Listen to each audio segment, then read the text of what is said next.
Good morning, Ros Bounty Psychic Medium here, as the name will say. Ros Bounty. I don't have the Psychic Medium label on this page, but I did on the first one.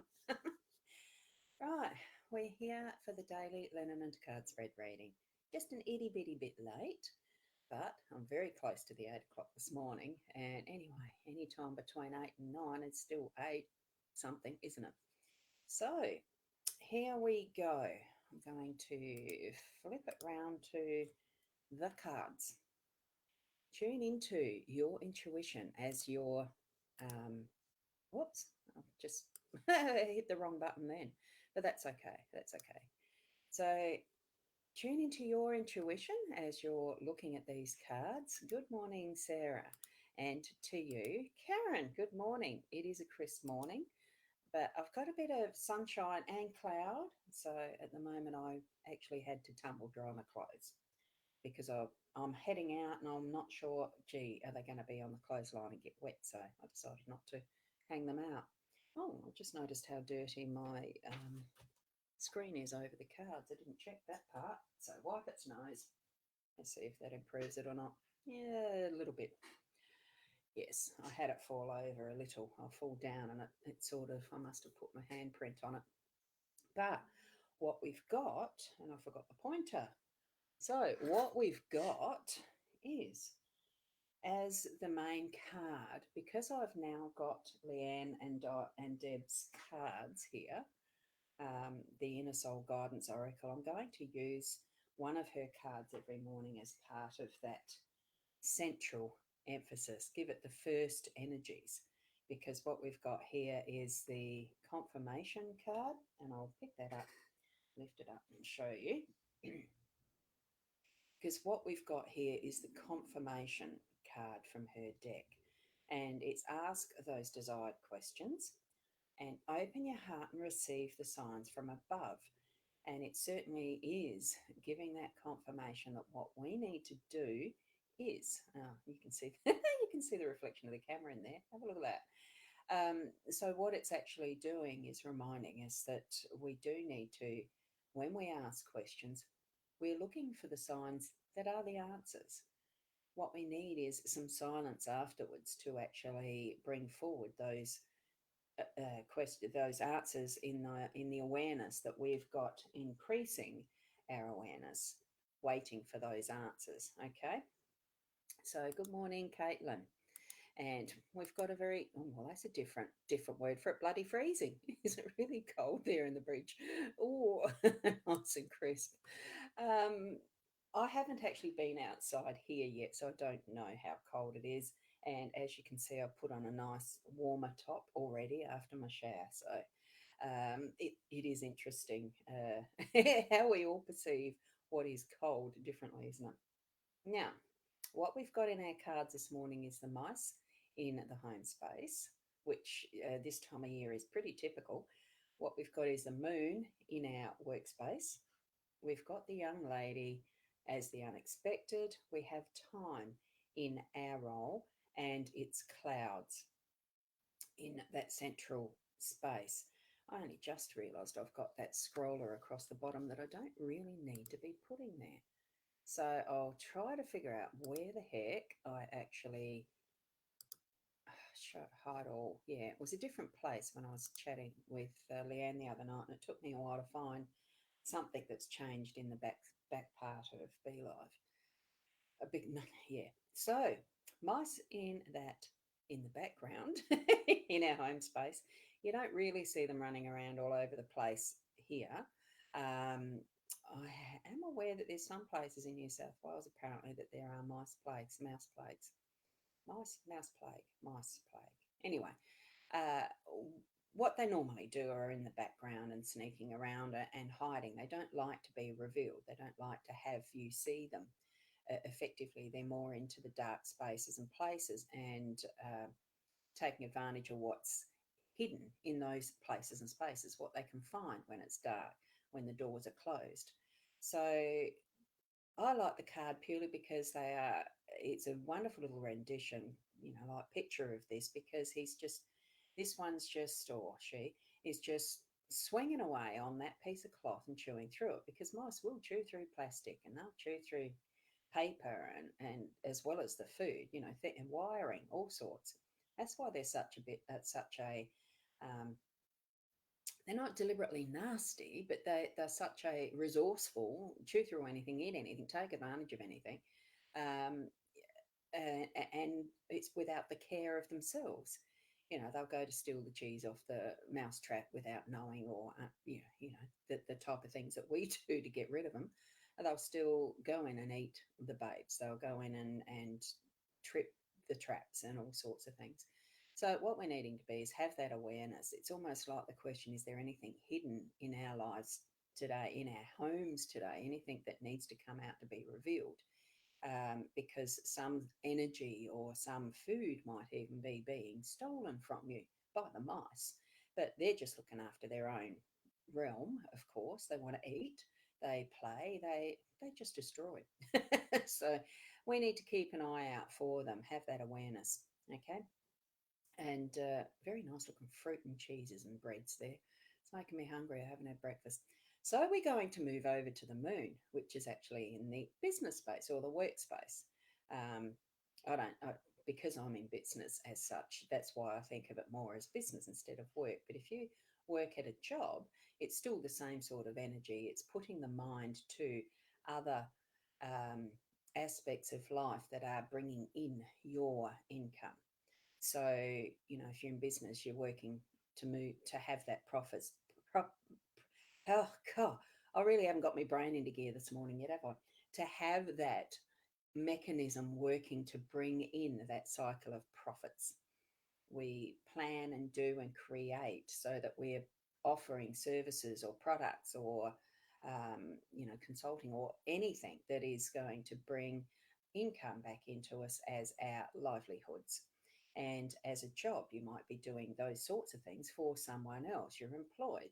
It doesn't matter what form of energy, the way that it's being done, but it's an energy exchange of your time for the work that you're doing, so that you can actually continue in our style of society to live a life that's, well, what you want.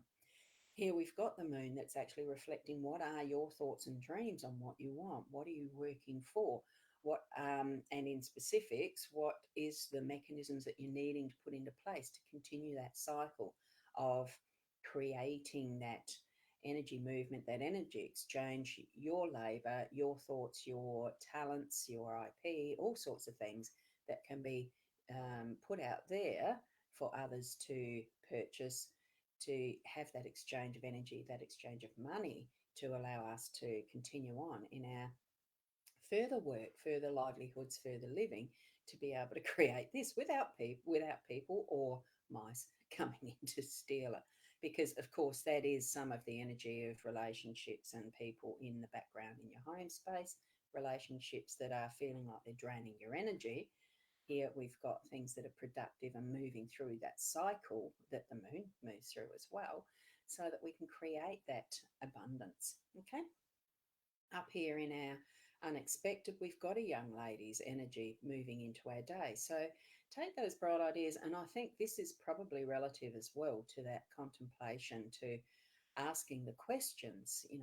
What is she there contemplating? Is it questions she's asking of herself in that inner realm, reflecting back and looking on what has happened in the last day, week, month, years, all of that, even past lifetimes. And it's bringing all of that forward into where she is now and popping in unexpectedly in those moments in our day, where you can actually think and reflect and ask the questions. And we'll have that confirmation, like the initial card is: wait for the answers too. Expect the answers, look for those signs. So have that time in your day to do that. And here is where the time card comes in. I'm just going to bring it there forward. Time is our role. We need to be aware of the times that we're seeing the signs, the times that we need to actually sit first and ask the questions. How aware in our timeline through the day have we got anything planned that we if you have been smelling mice in your house, go spend some time and go and look for them. It's what we had to do a couple of weeks ago because that's what we experienced. It's spending the time to actually put to sussing out, sourcing where they were, and we did, right? Only one. One was caught, and that was all it needed. Um, Spend the time to, and that with the questions, those answers, look for the signs. For mice, it's pretty obvious. It's poop in a cupboard on a shelf, or the smell. As I walked in, I could smell mice, and it was only one mouse at this point. And there's nothing to say, you know, does it need to have more cleaning in the house? Well, a lot of our houses are still clean, uh, and you still have a mouse or two running around. It's just the nature of mice are out in the fields and outside. They come in for the warmth of the winter, and there's food. What else are they going to do? It's all gone out the paddocks type of thing until farmers get that seed planted. They'll probably be back out there grabbing the seed as it's planted. Things like that. There's a time and space, time for everything. So our role is to actually know when that perfect time, the perfect time is when things do happen because that's how it happens. um, but to be aware of the amount of time we're doing something, what time we're planning to do things, and having that flexibility because time is that surreal, creative gauge that we use as humans. Okay, because time will pass regardless. Okay, so it's another thing of having that awareness and confirming for us that look, time, be aware of as it's moving on, but it's not something that you have much control over in the long run, really, when you sit and think of it. So that's where I like that contemplation time to actually put to. Sometimes it's just nice to sit and think philosophically about what's happening in your life. All there is to it. And as that central energy or as the outcome, there's always going to be those moments where it's cloudy. And I know for the general meaning of this card in what is the guidebook, it seems to be referring to a bit of those moodiness, sad times, whether it's depression, and it's moving away. The way that this card sits, you've got that that's rumbling here in the corner. What I'm almost seeing here, because I really like those outback scenes where you've got the one windmill in the dusty, dry, flat land, and it'll be turning around really slowly because there's hardly any wind. But what I'm seeing in this one is that windmill, it's coming up stormy and it's all rumbly and and swirling energy. It's just not sitting right. It's just moving up into something. You can feel that pressure. But what we're doing here is with that the feeling of the cloud moving away into the sunshine. That's what I'm feeling, this movement away from what might have been some form of depression or some form of sadness or some form of, I'm not sure what's going on. Can we please do something? Type of energy. So here we've got that feeling, and as I'm looking at that, I can see a wedge-tailed eagle stock because we're in Australia. It's got to be a wedge-tailed eagle here, and not the type that goes up your crack as a wedgie. Wedge-tailed eagle. See that look, that silhouette of what looks like a magnificent bird just flying free, and then you're moving up and into this beautiful sunshine and the rays of warmth and calmness. You can just feel it move into that space. So at some point in your day, I really feel that if there's something stirring within you that feels like, and it could be even just new ideas you can't quite get the hold of, that you start to form and you can see the end goal. You're not quite sure from where you start, but you take flight and you move toward it with that ambition that is creating what is going to be. And I'm just going to put that up there so you can see a little clearer because there is birds right up in the corner that you can't see from down where they were sitting. So have a look at the detail in that. I really like this card because of the way its movement is actually creating the possibilities of anywhere that you can be in flight as you're moving off and into that sky. So I love it. So it's really, really good then. So, as you're moving into your day, take flight with all those possibilities. Know that with that confirmation card as the overall energy that we are looking at, the 11 11s, the 33s, the numbers, the feathers, the picking up a coin that you found at your feet as you're walking, all of those different types of signs that we can see. Just have that awareness and openness of being present in each and every moment as you're going through your day. So ask those questions too. And, if you do see the mouse, plan a way of doing something about it if that's what you want to do. Many people don't want to do anything about them at all. They're part of the ecosystem. It's all depending on what your own expectations, perspectives, and understandings are in your life and who you have around you for your path and your lessons. Okay. Oh, good morning, Holly. How are you? And yeah, look, the back is slowly improving. Thank goodness I've got another physio appointment, the Savo, so that should take care of the last bits, I think. And Caitlin, wow, thank you, Ros. Oh, thank you. Um, all of these, thank you, Sarah. Thank you for that.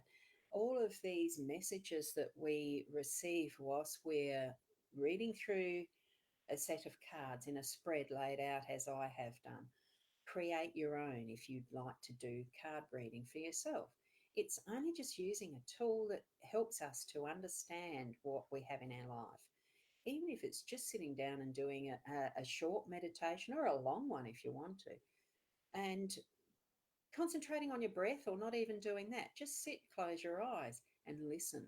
Open your ears for what you can hear around you because even in silence, there is something that is sound. And it's amazing to tune into that as just a meditation. Don't have to think about anything, you're just using that sense to hear.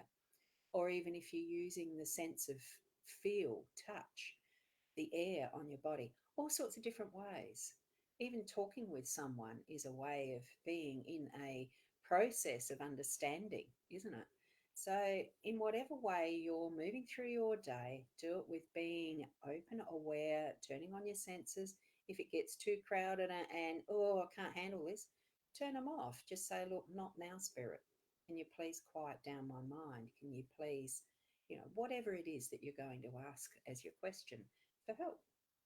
All that. Thank you for being here and watching this morning and being part of my day, especially as Caitlin here has said, you're so, I'm so glad I'm up about and about again because I inspire. Thank you. Look, we each inspire each other. Purely, if I was just doing this to myself, for myself every morning and it happens to be in public and no one shows up, would I continue? Oh, look, I don't know. It doesn't matter the who it's for. I love sharing, and you guys are sharing back with me. It is that energy exchange, and I thank you. So, for now, until tomorrow, what are we? Today's Tuesday. It really is a namaste from me, and have a wonderful day. Bye for now.